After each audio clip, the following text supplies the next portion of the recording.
इस मूवी की शुरुआत होती है कुछ बच्चों को दिखाते हुए जो आराम से टीवी पर कार्टून देख रहे हैं। कुछ देर बाद एक लड़का जिसका नाम जिमी है, उसे दरवाजे के बाहर से किसी के चिल्लाने की आवाज सुनाई देती है। जिमी दरवाजे के पास जाता है, लेकिन तभी कुछ लोग जो कि अब ज़ॉम्बी बन गए हैं उस दरवाजे को तोड़कर अंदर आ जाते हैं और वहाँ मौजूद सभी बच्चों को मार देते हैं, लेकिन जिमी उन ज़ॉम्बी से बच जाता है। जिमी जल्दी से भागकर अपनी मॉम के पास जाने लगता है, लेकिन वह देखता है कि उसकी मॉम को भी ज़ॉम्बीज़ ने घायल कर दिया है। जिमी की मॉम जानती थी कि वह भी अब एक ज़ॉम्बी बनने वाली है, इसलिए वह जिमी को जल्दी यहाँ से भागने के लिए कहती है। जिमी अब उन ज़ॉम्बी से बचता हुआ एक चर्च में पहुँचता है। उसका डैड उस चर्च का फादर है। जिमी अपने डैड से कहता है कि मेरी मॉम भी अब ज़ॉम्बी बन चुकी है। जिमी का डैड जानता है कि अब वह सभी मरने वाले हैं, इसलिए वह अपनी मौत को स्वीकार करता है। जिमी अपने डैड को यहाँ से भागने के लिए कह ही रहा था कि तभी बहुत सारे ज़ॉम्बी उस चर्च में पहुंच जाते हैं और जिमी के डैड की तरफ बढ़ने लगते हैं। जिमी का डैड उसे अपने गले का लॉकेट देकर यहाँ से भागने के लिए कहता है। जिमी भी जल्दी से उस लॉकेट को लेकर उस चर्च के अंदर छुप जाता है। इसी बीच वह सभी ज़ॉम्बी उसके डैड पर हमला करके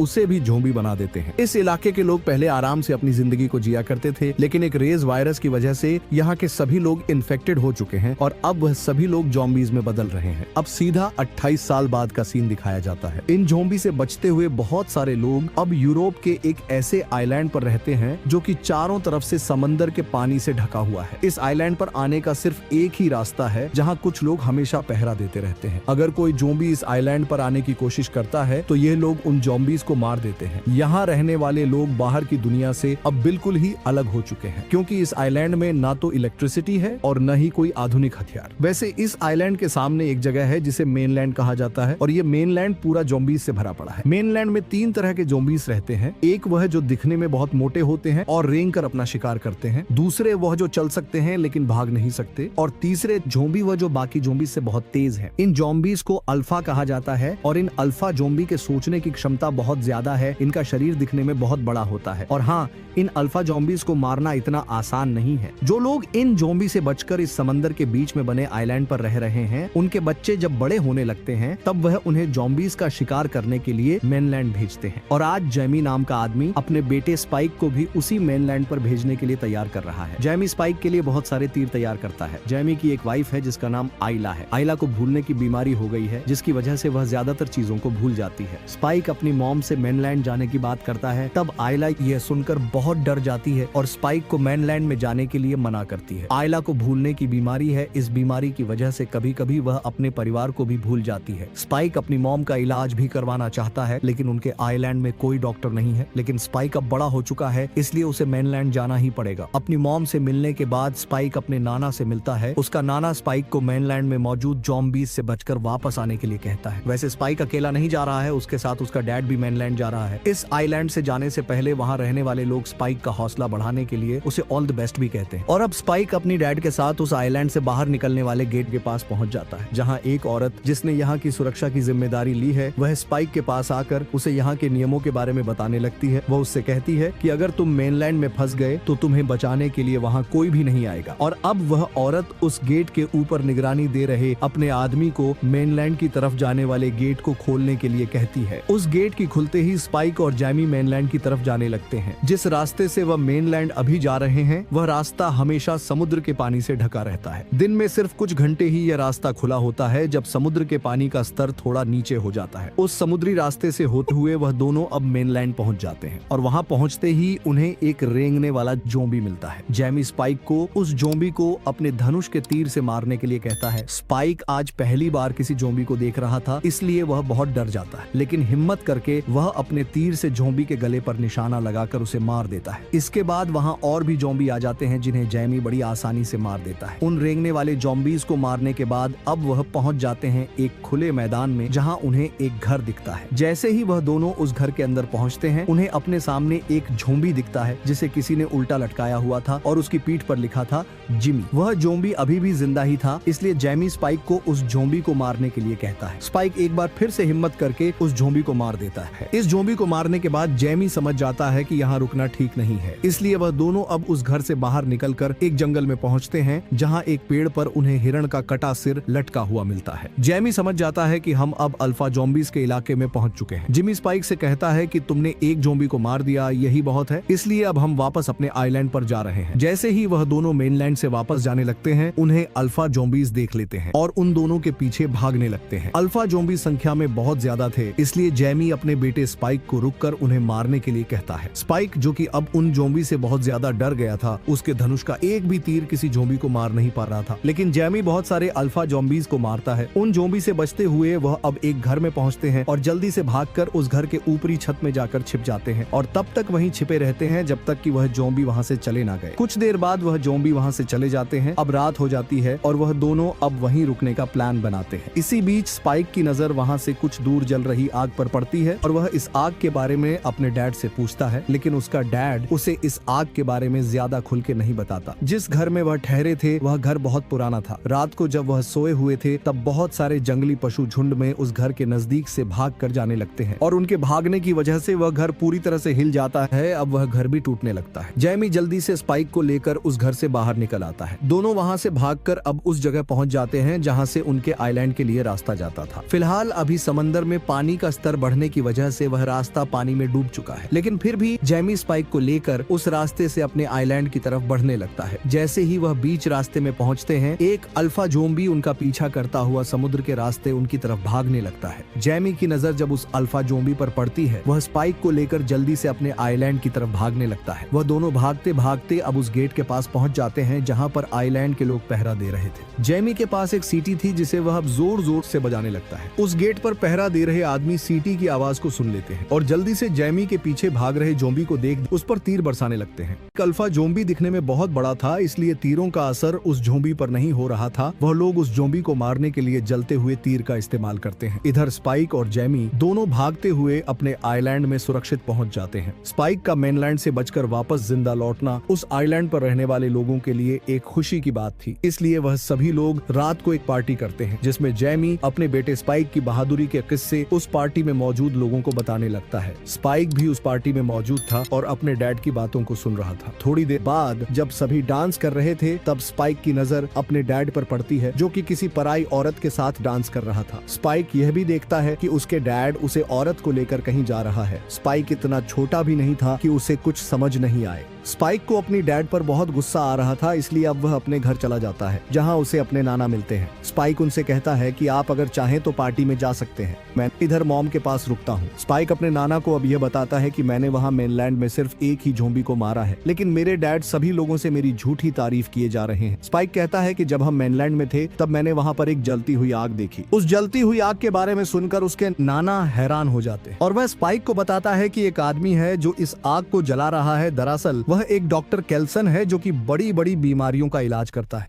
डॉक्टर के बारे में जानते ही स्पाइक जल्दी से अपनी मॉम के पास पहुंचता है और अपनी मॉम को उस डॉक्टर के पास ले जाने का प्लान बनाने लगता है। अब सुबह हो जाती है और जैमी भी घर आ जाता है। स्पाइक सीधे अपने डैड से पूछता है कि आखिर आपने मुझे उस आग के बारे में क्यों नहीं बताया जिसे मेनलैंड में एक डॉक्टर आग को जला रहा है? क्या आप नहीं चाहते कि मॉम ठीक हो जाए? स्पाइक को जिम पर इतना गुस्सा आ गया था कि वह उसे मारने के लिए एक चाकू तक उठा लेता है, लेकिन जैमी स्पाइक से उस चाकू को छीन लेता है और चुपचाप वहां से चला जाता है। स्पाइक अब अपनी मॉम को लेकर उस डॉक्टर के पास जाने का एक पूरा प्लान तैयार करता है। वह सबसे पहले अपनी मॉम को लेकर मेनलैंड की तरफ जाने वाले गेट के पास पहुंच जाता है और अपनी मॉम को एक जगह रुकने को कहकर जल्दी से जाकर उस गेट के नजदीक एक टेंट में आग लगा देता है। स्पाइक जल्दी से भागकर गेट के पास पहरा दे रहे लोगों को उस आग को बुझाने के लिए जाने को कहता है और अब वहां पहरा दे रहे सभी लोग उस आग को बुझाने के लिए उस गेट से दूर चले जाते हैं। स्पाइक मौका मिलते ही अपनी मॉम को लेकर उस गेट से होता हुआ मेनलैंड की तरफ बढ़ने लगता है। कुछ देर बाद वह दोनों मेनलैंड पहुंच जाते हैं, लेकिन अब उसकी मॉम की याददाश्त इतनी कमजोर हो गई थी कि वह अपने बेटे स्पाइक को डैड कहकर पुकारने लगती।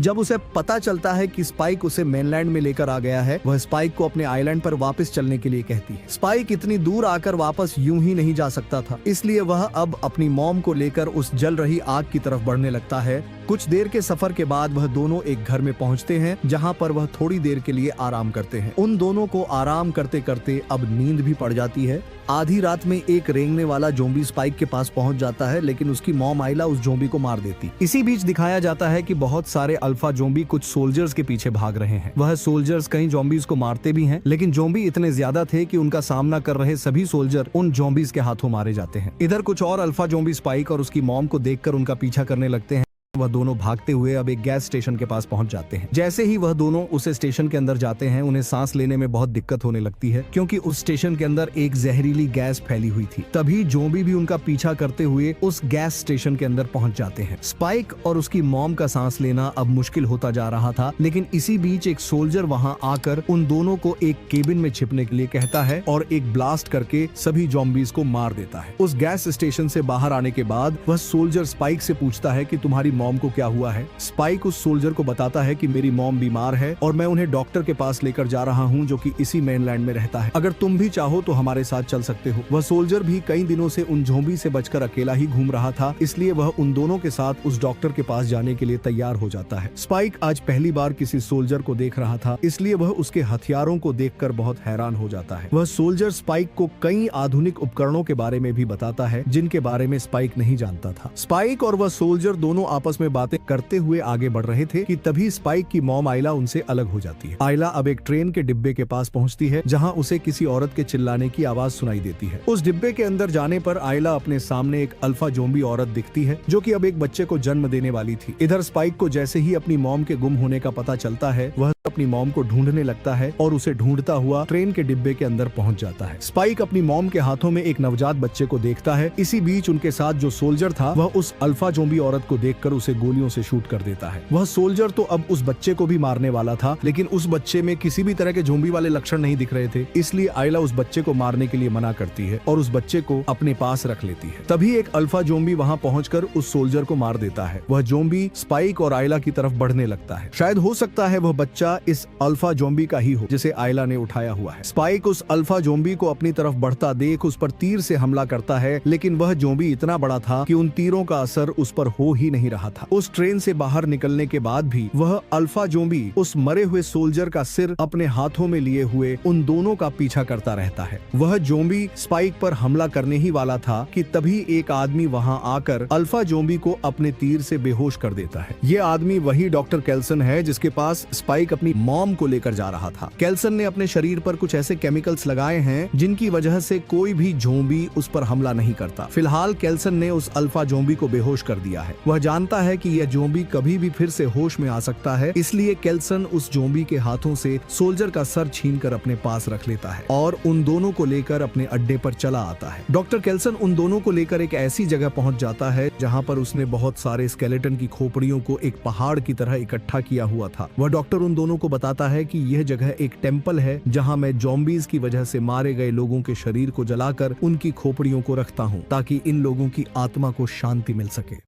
स्पाइक अब डॉक्टर केल्सन को अपनी मॉम की बीमारी के बारे में बताता है। वह उसे बताता है कि मेरी मॉम हर एक बात को भूलती जा रही है। डॉक्टर केल्सन अब आयला को चेक करने लगता है। फिलहाल इस डॉक्टर के पास आयला को चेक करने के लिए कोई आधुनिक डिवाइस तो नहीं है, लेकिन फिर भी वह उस बीमारी का पता लगा लेता है जिसकी वजह से आयला को भूलने की बीमारी हुई है। डॉक्टर केल्सन स्पाइक से कहता है कि तुम्हारी मॉम को कैंसर है और तुम्हारी मॉम अब कभी भी मर सकती है। ऐसी कोई भी दवा नहीं है जो तुम्हारी मॉम को ठीक कर सके। आयला भी इस बात को समझ जाती है कि वह अब कुछ ही दिनों की मेहमान है, इसलिए वह इस डॉक्टर को उसे इस बीमारी से मुक्ति देने के लिए कहती है। स्पाइक चुपचाप उनकी बातों को सुन रहा था, लेकिन वह समझ जाता है कि उसकी मॉम डॉक्टर से अपने लिए मौत मांग रही है। वह जोर से अपनी मॉम के गले लगकर रोने लगता है और तभी वह डॉक्टर स्पाइक को एक बेहोशी का इंजेक्शन देकर बेहोश कर देता है। जैसे ही स्पाइक होश आता है, वह अपने सामने उसे डॉक्टर को एक खोपड़ी के साथ आते हुए देखता है और डॉक्टर अब उसे खोपड़ी को स्पाइक के पास देकर उसे टेम्पल में रखने के लिए कहता है जहाँ लोगों की आत्मा को शांति मिलती है। स्पाइक अपनी मॉम की आखिरी निशानी को